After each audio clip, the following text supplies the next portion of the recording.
Prophesy of Pendor lore, the Ravenstern Kingdom. To understand the history of this kingdom of northern warriors, whose archers are said to be one of the best, if not the best, found in the land of Pendor, we must take a step back in time to see how it was first formed. The year is 199, a year after the Red Plague, a disease that in a single month cut down the people of the Perisno kingdom, great and small, like an assassin in the night. The royal family was no exception, and they all perished too, leaving no king to rule the land. Then came the invasion that seemed to shatter the once proud kingdom into slivers, and the glory that was once the kingdom of Pendor was now itself the stuff of legends. With the death of the king and his heirs, there was chaos. Multiple lords laid claim to the throne, and nearly every noble of the land began squabbling over succession. The carefully laid agreements, truces, and alliance with neighbouring powers became suspect. In the north, the mountain tribesmen began raiding the heartlands of Pendor. Emboldened by their success and the lack of response from the knights of the realm, they struck even deeper, and soon this led to the Siege of Rain. The Earl of Rain at the time sought help from the nobles of the land, but the schemes of the powerful found reasons not to come to his aid. Yet many northern lords banded together and formed a small army that marched to defend the city from the northern Mountain warriors. The battle was bloody and fierce, and in the end the siege was lifted, and the barbarian tribesmen and their shaman leaders routed back to their mountain homes. The northern lords who had fought so valiantly that day decided to establish a knighthood order, the Order of the Dragon. News of this new order was not well received by the other knighthood orders or by the nobility to the south, however. They demanded that the Order of the Dragons be disbanded, which in the minds of the proud warriors of the north was an unforgivable insult to their valour. The scorn of other established knighthoods and the lack of support to rout the invaders from Rain prompted the northern lords to break ties with the southern lords and declare themselves an independent kingdom, the Kingdom of Ravenstern. Many years have passed since then, and now the year is 354, where to the north the Kingdom of Ravenstern sits on the southern slopes of the impassable Mist Mountains. They are noted to be heartily proud people, having adapted to the harsh northern climate. The ruler of Ravenstern is King Gregory IV, the great-grandson of King Gregory I, who led the final charge that drove the shaman of the North barbarians back into their homes in the Mist Mountains. Ever since the battle, Ravenstern has been tested by constant raids from these bloodthirsty clansmen. The lords of Ravenstern are fearsome warriors, yet they are quite proud and very individualistic. There is a strong underlying culture of competition among these peoples that makes them outstanding individual warriors, though in groups they tend to be undisciplined. That said, one should not think all the lords of this land are friendly, nor above the political games of power all nobles of Pendor play. In fact, in the current kingdom there are lords which are worth studying and knowing about in case one day, say an adventurer wishes to become part of the Cold Kingdom, or requires their services as vassals in their own conquest of Pendor. Let us start with Duke Aldemar, the Lord of Poinsbrook, a town that sits close to the northern eastern border of Pendor itself, with the towering Mist Mountains to the north, northeast and northwest, the inland sea to the southwest, a long river flowing from the mountains to the sea, and the Jatu Deserts to the southeast. Certainly not an easy place to call home. Yet Aldemar is a man of war. Some would say he has a martial personality.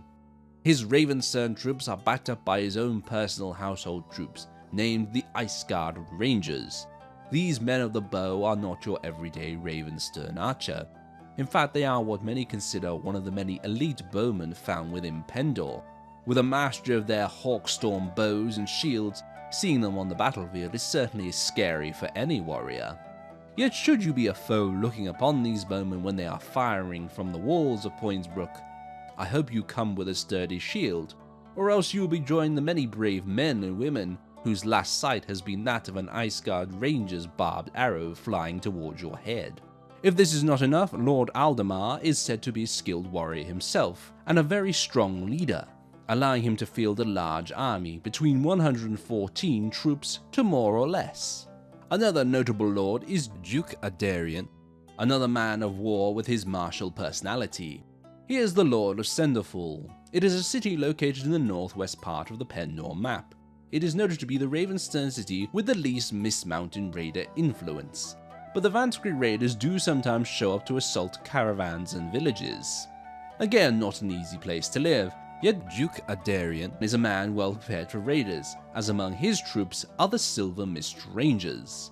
Noted by many as the greatest archers among men in all of Pendor, they use techniques learned from the Noldor themselves, the greatest archers of all, to gain an edge on accuracy, power, and speed alike with the bow. And when backed up by the Silver Halberdiers, who can fend off cavalry with their skill in polearms, the Silver Mist Rangers certainly give this lord the power to fend off any invaders. Some more notable lords which I feel do not require as much information are Count Clovis, a man who is noted to be cunning, so while a new king or queen of Pendor can make him happy, with 3 fiefs under his name, they would only do this due to him being more skilled in combat than other Ravenstern lords. Count Ulnordus is another example of a lord with household troops, the Dragon Drakes, part of the Order of Dragons, and best described as heavily armoured infantry with good shields and deadly knight's war axes, which they swing with great skill.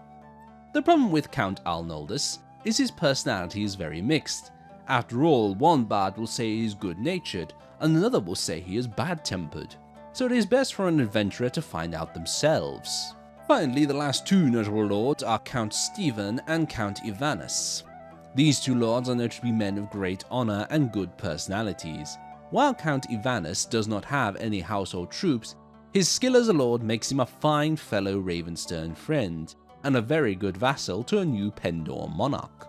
Count Stefan, unlike the previous lord, does have household troops, the Ravenstern Rangers, and while seen as a common troop unlike the famous Silver Mist Rangers and Iceguard Rangers, they should not be dismissed, as they have been known to be excellent archers, and given the chance in numbers, can put down even the infamous Dread Legion. But of course, we cannot talk about Ravenstern lords without talking about their king, King Gregory IV, the ruler of the Kingdom of Ravenstern, and a king who within his army is the renowned Dragon Knights of the Order of the Dragon. As king, it is not uncommon to find a lot of these knights within his warband. They are tough soldiers, braving the cold in the northern mountains on a daily basis. Riding on war horses, they use lances and swords and can easily crush cavalry and infantry. Many soldiers who laugh at the kilt that is part of the Knights of the Dragon's armor rarely live to regret it. Gregory himself is no pushover either, donning a heraldic mail and plate, supreme steel gauntlet, and heavy plate greaves. He too is well protected and well armed with his own personal weapon, Dragon Tooth, a bastard sword which rumours suggest what supports the blade near the handle is said to be a real dragon's tooth, but it has never been confirmed. Along with this, he also carries a long blue knight lance, which he will use to deal devastating couch lance damage to any foe on the battlefield. Truly, the King of Ravenstern is worthy of his title as king. That is, unless you support his older sister, Madame Ursula of Senderfall. She will tell you how she should have inherited the throne of Ravenstern when her father died. After all, her father, the rightful king of Ravenstern, named her as his heir. Having been left in the care of the king's sister to prepare her to become Queen of Ravenstern one day, Ursula's younger brother, Gregory, was not pleased by this decision and had his own ambitions to become King of Ravenstern. Gregory put together a plan to persuade the northern lords of Ravenstern to declare him, rather than his sister, the rightful ruler of Ravenstern, and his plan succeeded. Ursula is also known to have been inducted into the Order of the Falcon and had become a knight of renown. That was until King Gregory banished the order so they could not support his sister's cause. But enough about lords and kings. To finish this look into the kingdom of Ravenstern, let us take a little look at the capital city of this cold kingdom and their troops. The city of Ravenstern, capital of the kingdom of Ravenstern, stands resolutely against the backdrop of the imposing Mist Mountains. Its formidable stone walls, adorned with banners bearing the proud symbol of the realm, a white dragon on a field of deep blue. As one approaches the gate of Ravenstern, the city's bustling trade caravans come into view, a testament to its status as a thriving hub of commerce. Merchants from far and wide traverse the winding roads that connect Ravenstern to distant towns and cities. These caravans bring exotic goods and tales from Centerfall in the west, enriching the tapestry of Ravenstern's marketplaces. Within the city, the vibrant streets come alive with activity. Narrow cobblestone lanes wind through the bustling districts, flanked by sturdy stone buildings that bear the marks of time. The vibrant tartans of the clans, proudly worn by the city's inhabitants, create a colourful mosaic of identities. Flags emblaze with the flag of Ravenstern, featuring the white dragon on a deep blue field, flutter in the breeze, symbolising the unity and courage of the kingdom. Amongst the bustling streets, the Knights of the Dragon and esteemed knighthood order can be seen in their resplendent armour.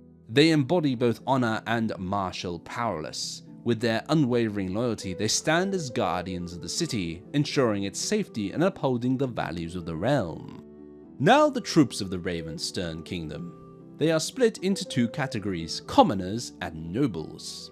In the commoners, you will find troops such as the Ravenstern Militia, Trained Militia, Skirmisher, Footman, and Ravenstern Archer. These are the units seen either protecting castles or towns, and being a small part of a Ravenstern Lord's warband. The other troops of the common class are the Ravenstern Man-at-Arm and the Ravenstern Warden, seen in most Ravenstern warbands in quite large numbers. These troops are when Ravenstern men start to become military units of power, and while they cannot take on more elite troops in fair odds, one should be on the lookout should they come in large groups. The last few troops of the commoners list are the Ravenstern Keir Guards, Horseman, Ranger, and Mounted Ranger. Out of the four, the Horsemen of the Ravenstern are the ones who are seen as the Black Sheep, with them being lightly armoured and lacking skills in their weapon use. It's not uncommon to hear mercenaries who use Ravenstern troops in their warband to avoid them, and instead focus on training their Ravenstern men at arms into Keir Guards. Speaking of which, the Keir Guards are the best common infantry on offer within the Ravenstern army, donning the Ravenstern Keir Guard plate, Keir Guard helm with mail and iron boots, and gauntlets for protection, well armed with a round dragon shield, a Ravenstern longsword, and a knight war axe. These are the frontline men of this kingdom who stand ready to protect the archers and face cavalry charges head-on. As for the others, the Ravenstern Rangers are the best common archers on offer in the Ravenstern troops, equipped with a longbow and barbed arrows. They do have light armour, and when close combat is needed, they either come swinging with a one-handed Ravenstern sword, a Ravenstern longsword, or a Ravenstern greatsword. Some do come with heavy round shields if they do not use a greatsword. However, these troops are better put on a hill or behind a shield wall.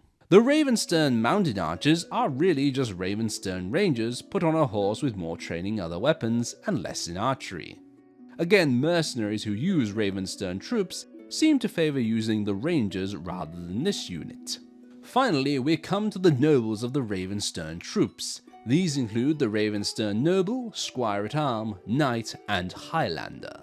The Ravenstern Knight is able to offer a powerful blow to any foe with their lances, and the use of their Ravenstern greatsword. On foot or horseback, their heavy armour, which could be a coat of plates, a breastplate over mail, or heraldic plate mail harness. Each one will offer them great protection as they chase down their foes or storm castle walls. As for the Highlander, these men choose to forgo the horses of knighthood and fight with the common Ravenstern soldiers on foot as elite infantry. Wielding either an axe or sword with a shield or a Ravenstern greatsword, they should not be taken lightly however, as with a large group of them they can be seen cutting down foes with their mighty swings. It is here then the look into the history of the Ravenstern Kingdom comes to an end.